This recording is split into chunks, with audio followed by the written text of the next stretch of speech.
This is CBC Vancouver News.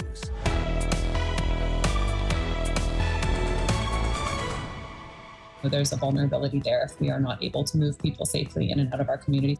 A wildfire closes a highway on Vancouver Island, while a campfire ban is coming to the South Coast and beyond.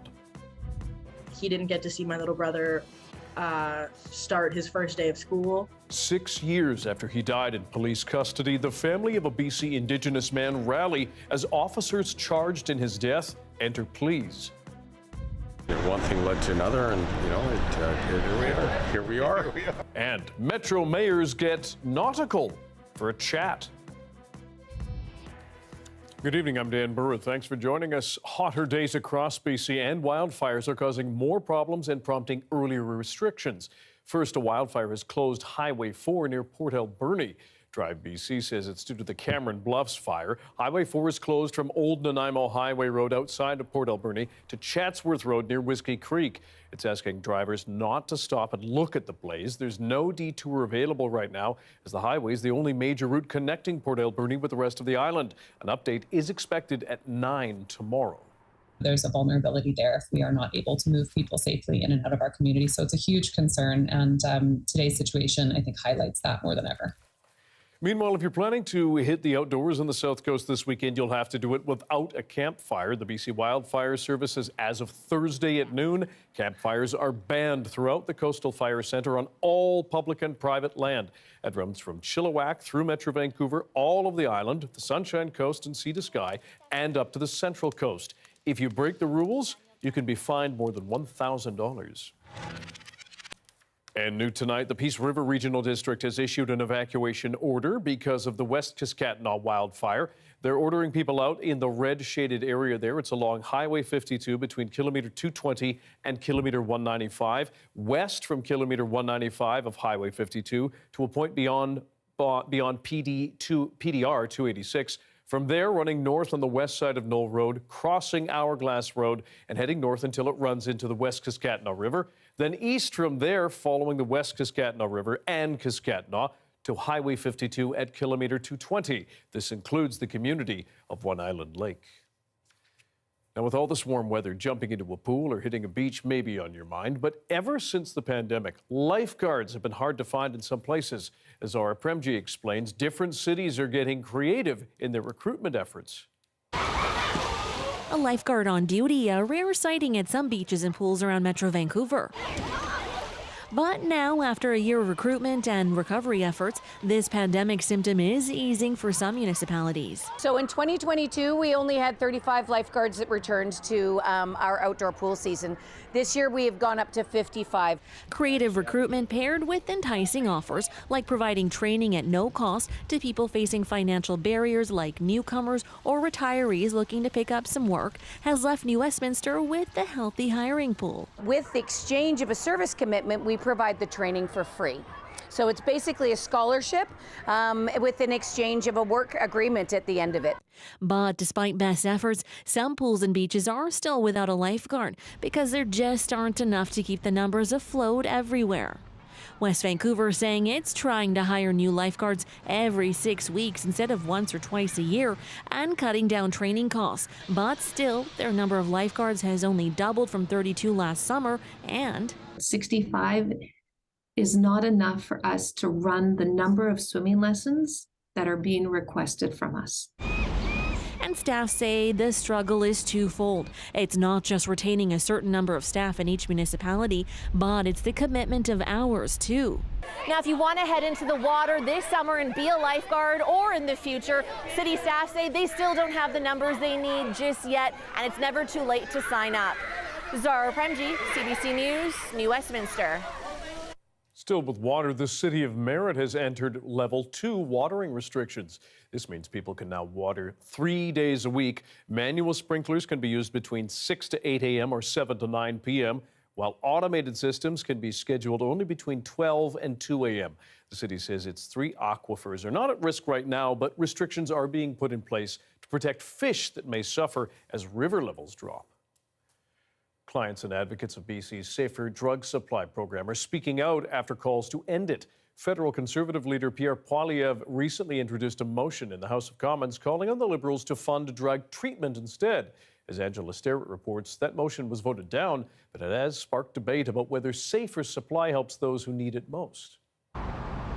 Those who rely on safer supply in BC have a message for Poilievre.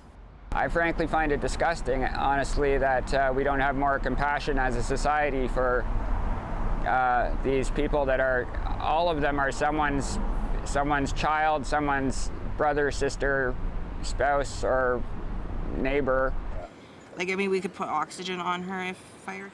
It's the #1 cause of death in BC for those between the ages of 10 and 59. Well, pretty much every time you go to the illicit market, you're risking your life because unless you have access to an actual drug testing equipment that's going to tell you the percentage of fentanyl in the product. Fentanyl was detected in almost 90% of BC's illicit drug deaths. Prescribed safer supply was introduced in BC in March 2020 in an attempt to stop toxic drug deaths. I've been fighting for safer access to drugs for decades. But there's been criticism. For one, it's hard to get into the program. Out of thousands of opioid users, only 4 to 5% of people can get a prescription. We've been saying, gotta have more access. So more doctors, more places you can get it, lower barriers, so that people can have an easier time. And then they should broaden the suite of pharmaceuticals that are available. One BC medical director says the limited options mean some are reducing the pills to powder, to smoke or inject, which increases risk of overdose or infection. And there's clearly resale of hydromorphone on the street. And the extent to which that is occurring, we really need to understand. Look, the price of a dilaudid 8 milligram tablet, otherwise known as a Dilly 8, on the street in the inner city of Vancouver has gone down from $10 a pill to $1 a pill. So clearly there is resale going on, and we need to get a handle on this. Now BC's health leaders are reviewing the province's safer supply program based on data, they say, not divisive politics. This safe supply program is very innovative and it requires to be evaluated. It may work very well for some individuals. But clients and advocates say they want to be consulted. They've shut the door to us. They've canceled meetings with various groups of drug users and people involved in this sector over the next few weeks. The Ministry of Mental Health and Addiction say the meetings are on pause while it figures out next steps. Angela Sterrett, CBC News, Vancouver. The body of a missing Vancouver man has now been found after an 11-day search. Police say Suleiman Kawar's body was found in False Creek around 8:30 yesterday morning by a boater. The 23-year-old first went missing May 25th while at Mansion nightclub downtown. He told his family he was on his way home, but he never arrived. The BC Coroner Service and police are looking into his death. Family and supporters of a Wet'suwet'en and Gitxsan man who died in RCMP custody gathered outside the Prince George Courthouse today as the first of 5 officers accused in the case entered pleas. Dale Culver died after being arrested nearly 6 years ago. A report said he was pepper sprayed during a struggle and had trouble breathing before he died. Betsy Trumpeter reports. Outside the courthouse, Dale Culver's family mourns, drums, and remembers. Definitely his smile, his laugh, his wit, his heart. He was always out there to help the brothers and sisters. Culver was the father of 3 children, the youngest just a baby when he died. It's hard because he didn't get to see my little brother start his first day of school. He won't be able to, he didn't get to see me graduate, which is a hard pill to swallow. 2 RCMP officers are charged with manslaughter in Culver's death. Today, lawyers for the Mounties entered not guilty pleas. This is beautiful, Laura. Yeah. The family of Jared Lowndes is also grieving. RCMP shot the Wet'suwet'en man dead outside a Tim Hortons in Campbell River in 2021. His mother, Laura Holland, has traveled here to support Dale Culver's family. It's really important to me to be here because this is my people. The police and law enforcement have been killing Indigenous people. Terry Teegee is a regional chief with the BC Assembly of First Nations. He's come to the courthouse to call for justice. I came to support the families. Far too often, our Indigenous peoples are either killed in custody or really, I suppose, injured. Concerns shared by the BC Civil Liberties Association. Law enforcement forces are murdering Indigenous people, are murdering Black people. People experiencing mental health crisis are disproportionately harmed. Hey! Solander says there are still many questions about what happened the night Dale Culver died. BCCLA had filed a police complaint stating that the RCMP had asked people to destroy any video evidence that they had of the interaction between Dale and the RCMP. Next month, 3 other RCMP officers are scheduled to appear here in court for their arraignment. They're charged with obstruction of justice after Culver's death. Betsy Trumpeter, CBC News, Prince George. To other news now, Uber is now available in more BC communities today, hitting the roads in Victoria, Kelowna, and Chilliwack. Uber has been operating in Metro Vancouver since January 2020. The company tried to run in the capital and Kelowna that year as well, but its application was denied. At the time, the Passenger Transportation Board said the expansion would hurt taxi companies struggling during the pandemic. A second application, though, was approved this past May. Taxi drivers have expressed concern over Uber entering the Victoria market, but the local tourism industry is celebrating. A humpback whale is swimming somewhat more free now after being rescued last week off the coast of Haida Gwaii. Fisheries and Oceans Canada says the whale was badly tangled in fishing gear, as you can see. It was caught around the whale's mouth and tail, ropes forcing it into a C shape. The rescuers weren't able to remove all the rope as it was deeply embedded in the whale's tail, about an inch deep. If they'd tried to get it out, it could have caused even more harm. The way the animal was entangled and not able to move in a straight line and not able to forage or even dive, this animal would have certainly died, and it probably didn't have a lot of time left. Still, what they did remove helped it swim away with a slightly straighter body. The whale has been tagged and the team will be following it closely. Still on the water, Nanaimo and Ladysmith harbors are littered with abandoned boats, and locals say it is time for a cleanup. The contaminants don't disappear once the boat is built, so glass reinforced plastics, old wooden boats, yeah, they're grand, but the reality is tributylin on most of the bottoms in these old fish boats, and lead paints, and there's never one that isn't full of garbage. The Dead Boat Disposal Society has applied for federal funding to clear vessels out of coastal areas like these ones in Ladysmith. Members estimate there are 80 abandoned boats polluting that water. Ladysmith Nanaimo MP Lisa Marie Barron echoed the call for funding in question period today. Here's a new idea. Think Dragon's Den, but Indigenous. The reality competition sees entrepreneurs pitch their ideas to a panel of mentors.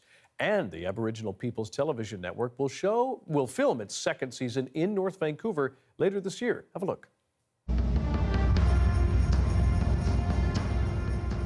Today on Bears Lair, 3 inspiring Indigenous businesses dedicated to serving their communities will polish their pitches together before facing off in front of the Bears to win $10,000 and a shot at the grand prize of $100,000. That is a clip from the pilot episode of Bears Lair on APTN. Today, a second season has been announced, promising to be bigger and better.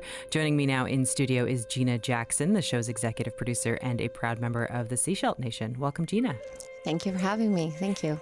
For those who missed the first season, how does Bears Lair compare and maybe contrast from Dragon's Den? Shows like Dragon's Den and Shark Tank are trailblazing, and I love them, but I wanted to create something that was Indigenous-based, something that was kind and uplifting and showed the diversity of different cultures within Canada. There are 18 entrepreneurs from all over Canada. So we've had Cree, Inuit, Coast Salish, Anishinaabe. We've had many different cultures that are really sharing their gifts and solving problems within Indigenous communities, whether it's on a grassroots, regional, national, or global level. My whole life has been dedicated to Indigenous entrepreneurism. what reconciliation is, we like to call reconciliation. How are you making a difference within community? How are you employing or training your community members? How are you helping the initiatives such as the youth or the elders? All the entrepreneurs that applied last year were providing a good or service that they invented or created to solve a problem within community. And that's the way we are as Indigenous people. If people are listening and going, that's me, I am an entrepreneur, I have an idea that is helping community, how can they apply for season 2? Season 2 is going to open on bearslairdtv.com on June 15th. And what we're looking for is, yes, are you Indigenous? Do you have something that's unique? Something that is new that you think Canada would like to see? Are you providing a solution for a problem within community? Are you giving back to community? And what's your social impact? And we really want to showcase that and show Canada that the diversity and the beautiful nature of Indigenous business is crashing through barriers and stereotypes. We are being recognized, we're being appreciated, and we really want to showcase our gifts, and we like to call it co-opetition. And that's where we raise each other up. And that's what we found last year was it's not about competition. Yes, there's money involved, but it's really about being kind. It's being able to share and collaborate with each other and really show our differences and relations to nations.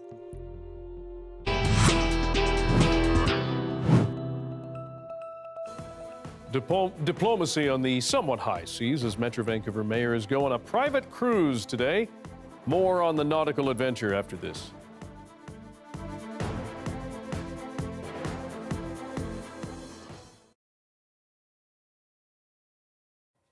Thanks for being here in our commercial-free live stream tonight. Across the country, many mortgage holders are holding their breath. Tomorrow, we're going to learn whether the Bank of Canada plans to hike interest rates again after putting increases on hold. Nisha Patel is speaking with a Vancouver couple worried about what it will mean for their bottom line. Stephen Lawrence's mortgage was up for renewal, and he was faced with some tough questions. I looked at, what if I had to pay 5% interest? What if I had to pay 6% interest? Anxious about even higher rates, he went fixed. I'm glad that I'm locked in. I mean, obviously I'd love to have under 3%, who wouldn't? But, this is the reality. Their new rate means he and his husband are paying $850 more every month for their condo. For now, they're making it work. I'd prefer $850 to be going to vacations or, going to stuff for my baby. But anyone with a mortgage that's up for renewal or coping with variable payments may need to brace themselves as speculation grows that the Bank of Canada could restart interest rate hikes. The pause that they signaled after January was really to wait and see if they had raised rates enough. So this was a very conditional pause. According to this economist, Canada's economy hasn't slowed enough, and the central bank will need to act. You're risking high inflation just becoming more embedded. You're risking inflation expectations going up, and then you're risking not ever getting back to 2%. While higher interest rates have only hit about a third of mortgage holders so far, by 2026, nearly all homeowners will be paying more for their mortgage. They will be startled and shocked to see a massive change in payment, a massive difference in what they're spending. The 5-year rate has increased a full 0.5%. Many Canadians may need to reset their expectations, with some experts predicting the days of record low interest rates are long gone. A rate that starts with a 4 will become the new normal for people, and it will be really hard for Canadians to afford houses in the major cities with these kind of rates. Markets are betting there's a near 50-50 chance that the Bank of Canada will raise interest rates tomorrow. And if not, many predict an interest rate hike is certainly in the cards before the fall. Nisha Patel, CBC News, Toronto.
Call it nautical municipal diplomacy. Half of our region's mayors were on a private cruise this afternoon. Vancouver Mayor Ken Sim wanted some bonding time, and West Vancouver Mayor Mark Sager has a yacht. So the two paired up to invite their peers for a day on the water.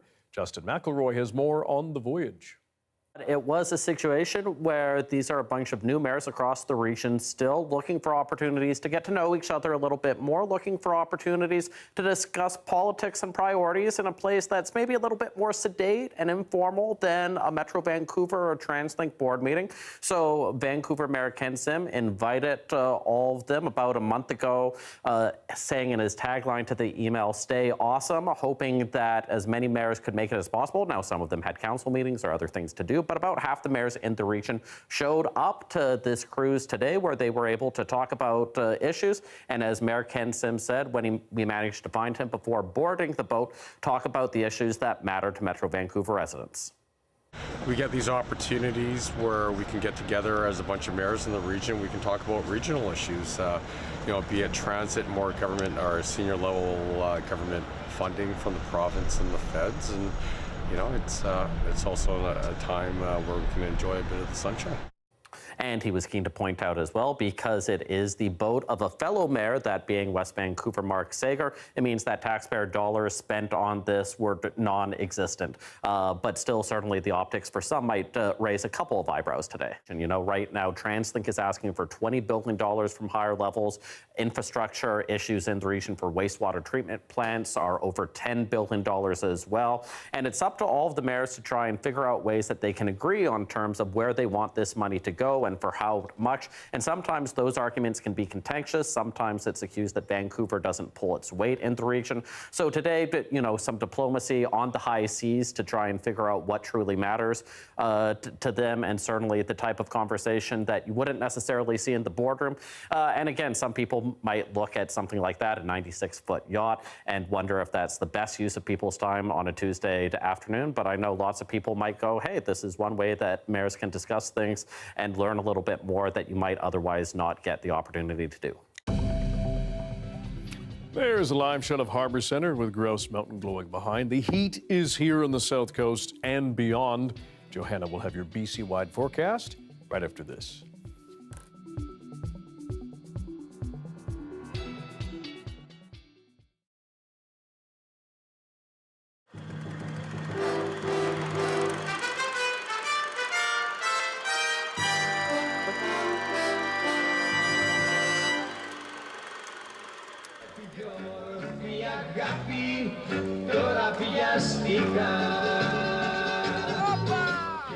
In the 7 years that Vancouver's Greek community has celebrated its culture, the festivities have gotten bigger and better each year.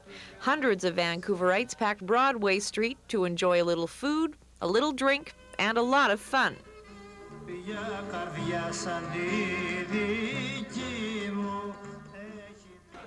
want to thank you for coming again in such numbers to celebrate along with us and share our culture, the Greek culture. So along with us, everyone here on West Broadway will be a Greek as we are. A number of officials were on hand to proclaim Greek Day, including Vancouver's mayor. So I just want to wish you all a very happy day. This is the one day in the year when we all become Greeks. Thank you very much. And filling in for the Minister of State for Multiculturalism, Senate Leader Ray Perot. I want to bring you the greetings of the Right Honourable Pierre Elliott Trudeau, the Prime Minister of Canada, and members of all political parties who serve in Ottawa. We want you to enjoy yourselves this afternoon. It's going to be a tremendous day, a day when we're all not only members of the great Canadian family, but we're all Greek for at least a day. And I want to say how much I enjoy being here. Kalisper Kalitiki. Once it was made official, it was everybody's turn to join in.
Hi, I'm Amy Bell, and here's what's in your CBC Vancouver inbox. The Talking Stick Festival 2023 Summer Reverb celebrates National Indigenous History Month from June 1st to July 2nd. A variety of performances will wow audiences in film, theater, dance, and music. For more info and tickets, visit talkingstickfest.ca. And CBC British Columbia launches the Herb Original, a new podcast for Indigenous History Month. All episodes are available now on CBC Listen. The weather update is brought to you by Direct Buy Furnace, installing the most reliable heating and cooling brand. It's hard to stop a train.